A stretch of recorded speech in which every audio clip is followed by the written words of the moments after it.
Hello and welcome back to another end of weather video. Today we are going to be talking about more of this atmospheric river and that system will be popping out of it and moving into the Great Lakes and the Northern Plains, as well as the impacts on the Northeast, as the models have been getting a little bit more. They're moving more toward a major snowstorm for the major cities in the Northeast, but we'll talk about that when we get to the models. But first, if you like this video, make sure to like, comment, subscribe, and hit the bell. Now let's get right on into it. Right now I'm on the National Weather Service page. We have plenty of high wind watches and high wind warnings. This is part of that storm system that'll be moving through, bringing in some cold air behind it. That is the effects of that atmospheric river. Now let's quickly just go to the models here. So this is the NAM model.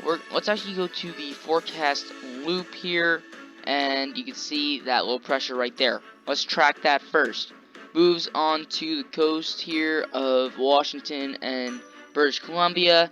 Moves through Canada. You can see some freezing rain, but mostly rain here in the US.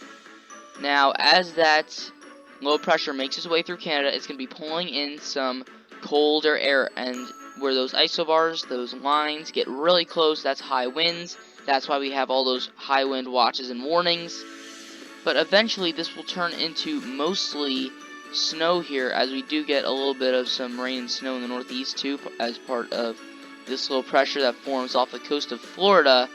That could bring a little bit of snowfall to parts of the Northeast. But now we get this second low pressure in Wisconsin.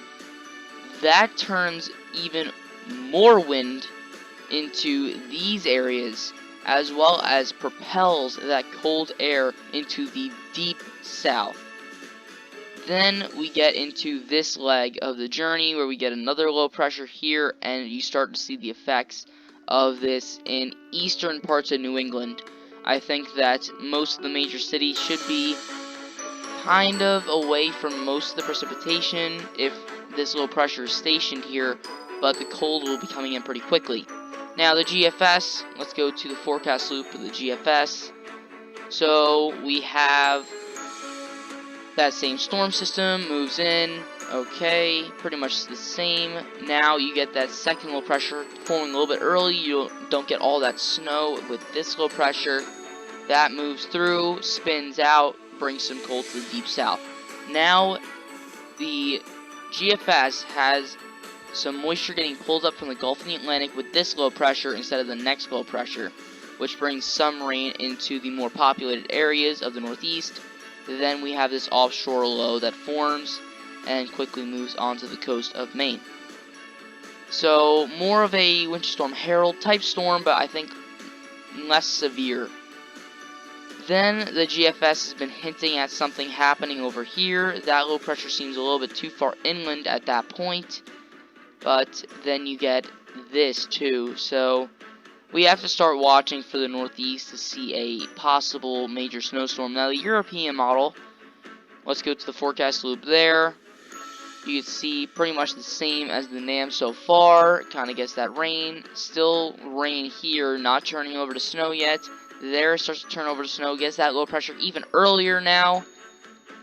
And then that spins up, brings in some cold air, pulls up Gulf from the Atlantic and the Gulf of Mexico, brings some rain to the major cities, then cold behind it when that low pressure forms right off the coast a little bit earlier this time, bringing some heavier rain into those areas. And that leads to a pretty massive interior snowstorm.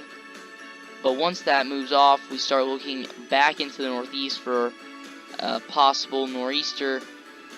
But first, maybe even another southern slider. I think that if this happens, we could either see it go up to the north or off to the east. And this is showing right now that it goes off to the east.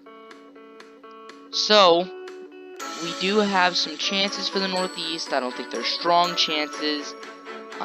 We also have that big snowstorm here. That'll be probably bringing mostly just 3 to 5 inches of snow, so I don't think that it would be named at this point in time.